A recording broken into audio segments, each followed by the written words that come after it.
Sekarang Tuhan, sampaikan isi hati-Mu kepada kami semua. Amin. Biarlah roh hikmat pengetahuan, pewahyuan, pengertian menjadi milik jemaat-Mu saat ini. Dan kami pulang. Dan kami semua bisa pulang dan berkata, aku tahu apa yang menjadi keinginan Tuhan.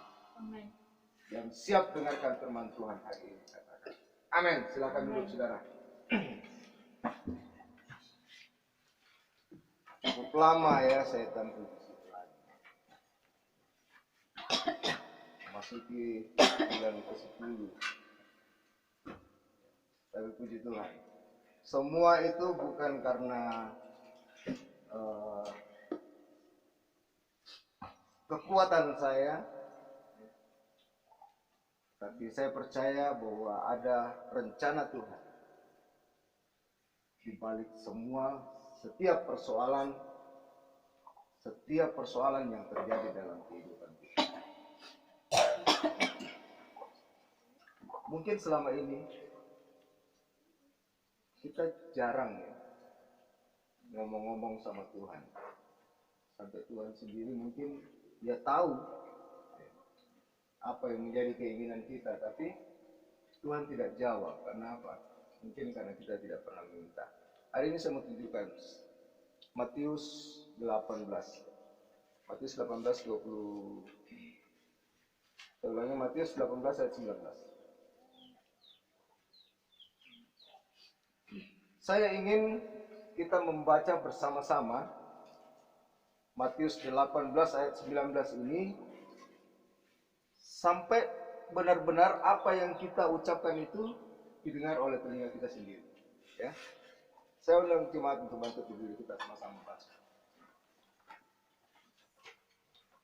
Matius 18 ayat 19, 1, 2, 3. Dan lagi aku berkata kepadamu, jika dua orang daripadamu di dunia ini sepakat meminta apapun juga, permintaan mereka itu akan dikabulkan oleh Bapakku yang di surga.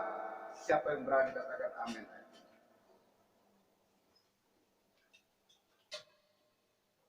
Tidak berani katakan amin. Amin, saudara. Ayo kita katakan 1, 2, 3. Amin. Amin. Silakan dulu.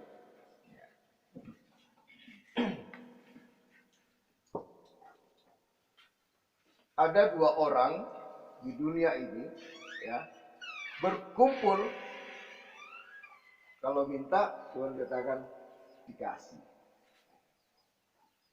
Ya mungkin ayat ini jarang kita baca, ataupun mungkin kita pernah membacanya tapi dilewati. Sekarang pertanyaannya, saudara percaya enggak ini ayat ini?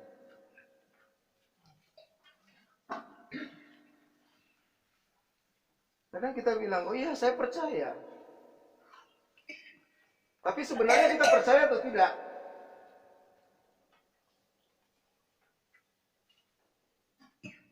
Kadang kita ragu.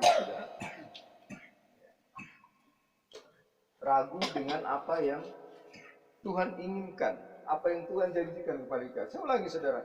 Dan lagi aku berkata kepadamu, jika dua orang daripadamu di dunia ini sepakat meminta apapun juga saudara ya, permintaan mereka itu akan dikabulkan oleh Bapakku yang di surga. Apapun.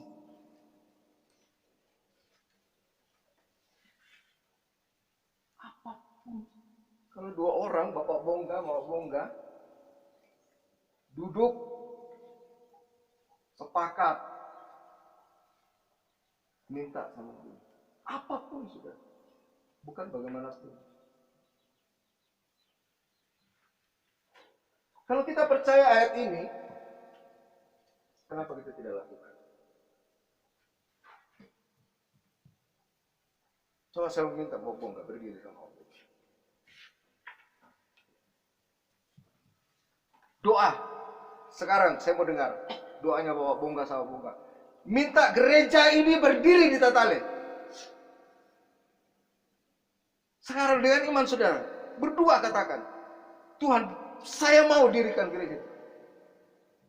Ya Tuhan, berikanlah anugerah agar jemaat di Haleluya. tempat ini mendirikan sebuah gereja yang selama ini diinginkan.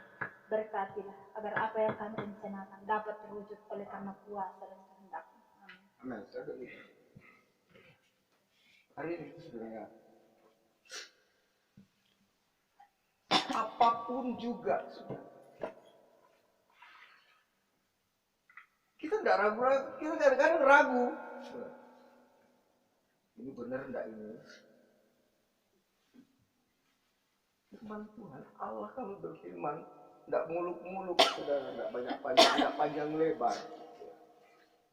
Jadilah terang, sudah jadi terang. Tuhan dia bilang, jadilah terang, sambung dulu generator, turbinnya dihidupkan. Tidak, satu kali saja. Mungkin kalau satu ayat ini mungkin kita masih ragu, mari kita lihat lagi, saudara. Coba kita buka di Yohanes 14. Saya tunjukkan lagi. Yohanes 14, 13 sampai 14. Yohanes 14 ayat 13 dan 14. Ya. Yohanes 14, 13 dan 14. Dan apa juga yang kamu minta dalam namaku, aku akan melakukannya, supaya Bapa dipermuliakan di dalam Anak. Jika kamu meminta sesuatu kepadaku, dalam namaku aku akan melakukan.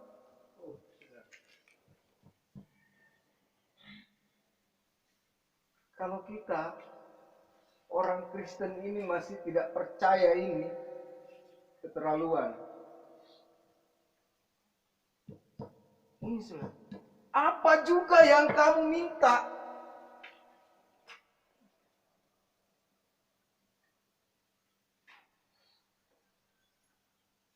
Mau minta utang-utang lunas, dilunasi sama Tuhan ini.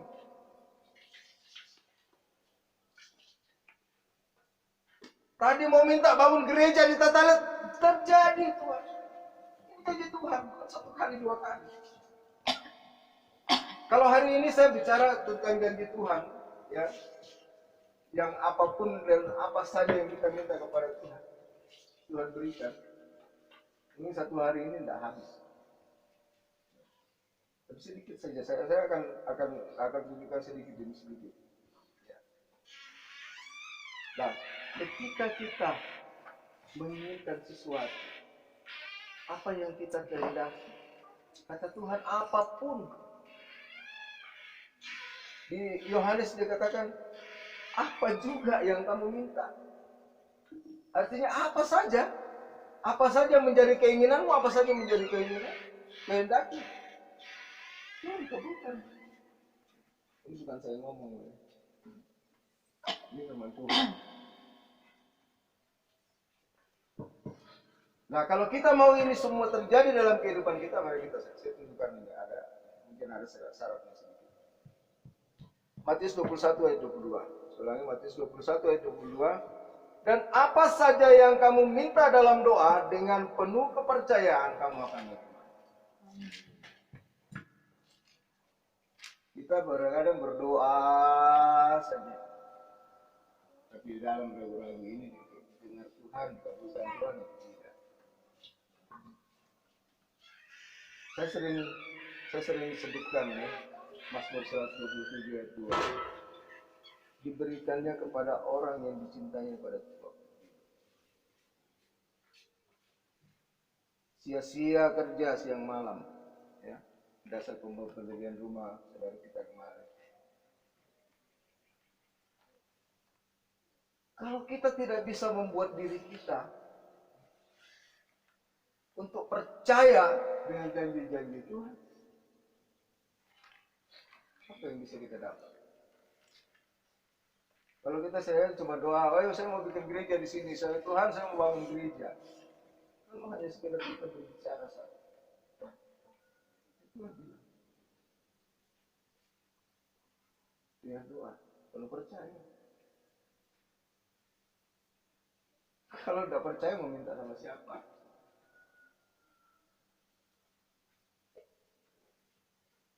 Saya tunjukkan lagi lah. agak lumayan banyak sedikit ini ya, tapi saya tidak akan bahas terlalu jauh. Yakobus 4 ayat yang ketiga. Yakobus 4 ayat 3. Atau kamu berdoa juga, tetapi kamu tidak menerima apa-apa, karena kamu salah berdoa, sebab yang kamu minta itu hendak kamu habiskan untuk memuaskan Allah. Ya ini.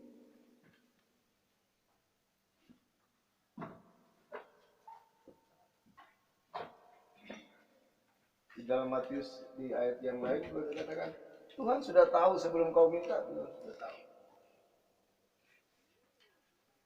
Orang di sebelah sana bilang, kalau Tuhan sudah tahu, ngapain kita berdoa? Atau Tuhan sudah tahu. Tuhan sudah tahu. Kalau kita tidak minta, mau dikasih bagaimana? Sama kalau kita ingin menjadi seorang anak. Bapak kita tahu kita butuh buku tulis. Kita butuh pulpen. Kita butuh pensil. Tapi orang tua kita tahu nggak buku yang seperti apa? Pulpen yang seperti apa yang kita inginkan? Tuhan punya semua. Tapi kalau kita bilang begini misalnya, Tuhan berikan saya pulpen. Dikasih pulpen. Tuhan tahu kita tahu, ya Tuhan tahu kita inginkan pulpen. Pulpen yang jenis apapun juga Tuhan tahu. Tapi ya Tuhan nggak akan kasih. Inilah pulpen. Nggak. Tuhan maunya kita bicara baik-baik. Kita sebagai anak, ya, orang tua kita mau kita datang kepada dia. Kita bicara apa yang menjadi kebutuhan kita. Pak, saya mau butuh open toilet. Saya butuh pensil 2G. Kita orang tua sudah tahu. Yang dibutuhkan anak sekolah ya itu. Dan punya kualitas. Kalau pensil biasa saya sebentar udah patah. Itu. Banyak saudaranya. Saya akan tunjukkan lagi. Saya udah mau bongkar Matius 7 ayat 7 sampai 11. Kalau kita sama-sama. Matius pasal 7.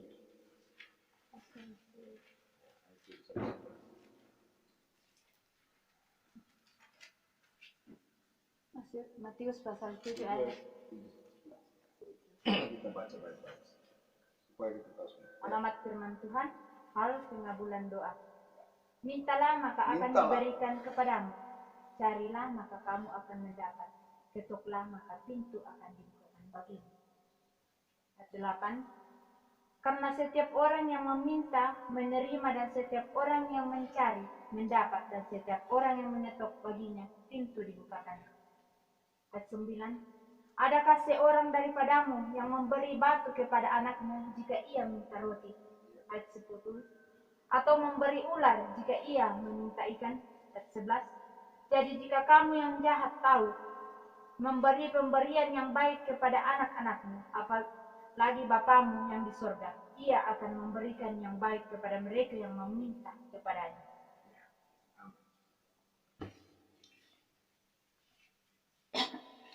Yang jahat ya, bisa kasih yang baik. Kita orang tua, manusia biasa, kita bisa memberikan apa saja. Kita bisa memberikan yang baik.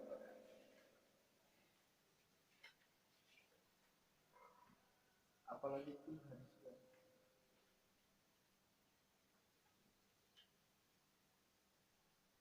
Setiap pemberian yang baik ya, itu datangnya dari atas, dari Tuhan.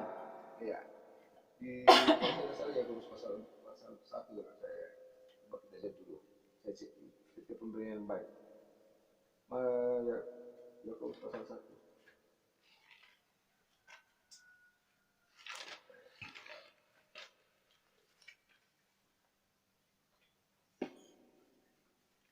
Ya, Yakobus pasal 1 ayat 17 ya. Setiap pemberian yang baik dan setiap anugerah yang sempurna datangnya dari atas, diturunkan dari Bapa segala terang, padanya tidak ada perubahan atau bayangan pertukaran. Tidak bisa. Keinginannya mau bongga, Pak bongga. Kalau tidak ada kesepakatan, tidak akan tertukar itu. Bapak bongga minta jas, tidak mungkin lah dikasih semua bongga.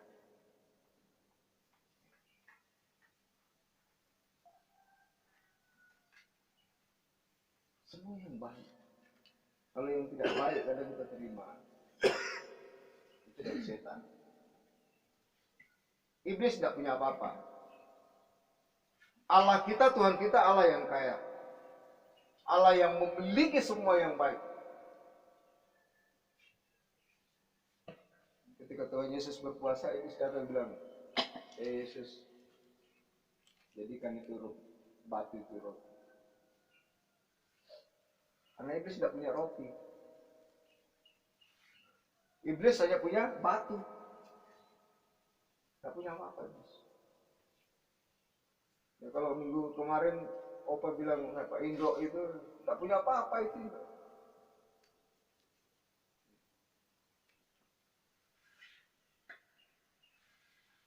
Kata orang saya dengar apa Indo roboh. Indo roboh tidak punya apa-apa. Yang dimiliki Indo roboh itu kebohongan. Mau saya kasih tahu kebohongannya. Jenazahnya di atas rumah di dalam peti, ya, dipotongkan babi, sekian dihitung, tidak ada kerbau. Begitu di atas disebutkan, oh Indo roboh bawa sekian kerbau. Oh bawa babi sekian. Padahal yang apa dibawa tidak ada apa-apa.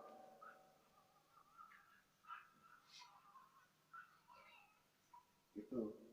Karena Iblis memang tidak punya apa-apa. Kalau Yesus Allah kita kaya. Kita minta apapun juga dikasih. Hari ini jemaat di Tetale minta hujan uang, wis hujan uang.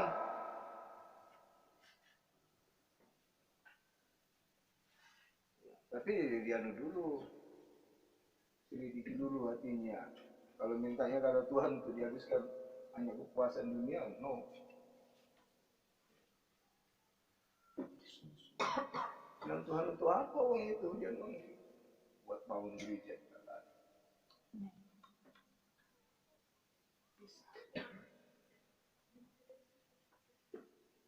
Jadi setiap pemberian yang baik hanya dari Tuhan.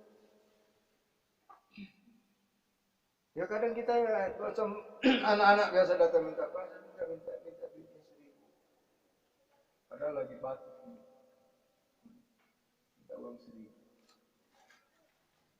Kalau saya sebagai orang tua mungkin saya berpikir, saya tidak kasih. Kenapa kalau uang 1.000 itu dibuat dibelikan permen, batuknya akan semakin parah. Coba enak itu gula-gula nih. Enak itu permen.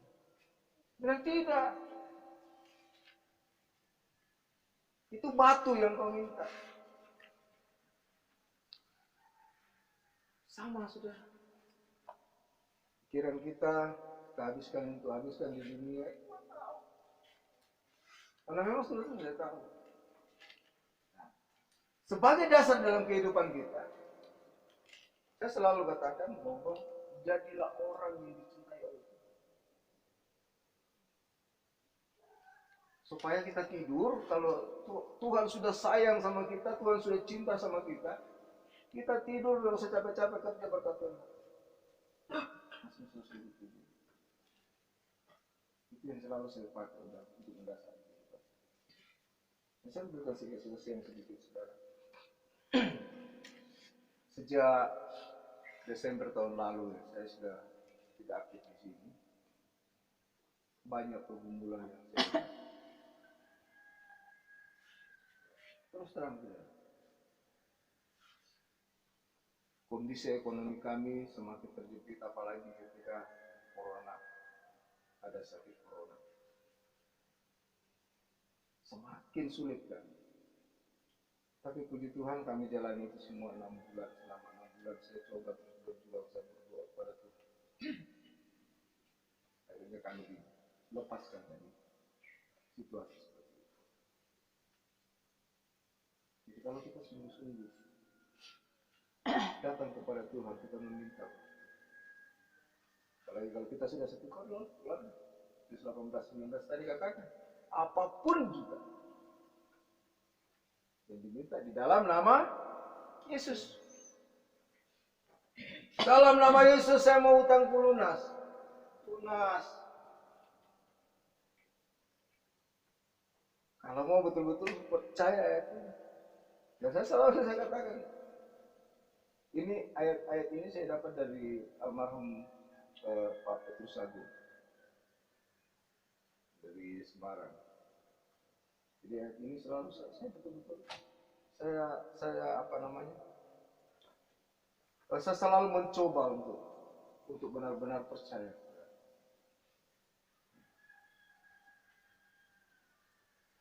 Jadi ketika kita percaya, Tuhan akan memberikan setiap apa yang kita lakukan. Amin. Kalau kita hanya tinggal diam saja, kita duduk berdoa, Tuhan saya minta ini, Tuhan saya minta ini. Ya, itulah tadi saya katakan, kalau kita tidak kerja, kita jadi orang pemalas. Ya. Kalau Amsal katakan, malas bagiannya tempat tidur. Kalau kita lambat bangun pun juga begitu. Kita terlambat kemana-mana, kita terlambat bergerak, ya kelaparan. Jadi sekarang saudara tinggal milih. Mau pilih tempat tidur, atau pilih berkat dari Tuhan. Kiranya Engkau memberkati aku berlimpah-limpah dan memperluas daerahku, dan kiranya Tangan-Mu menyertai aku dan melindungi aku daripada malapetaka, sehingga kesakitan tidak menimpa aku, sehingga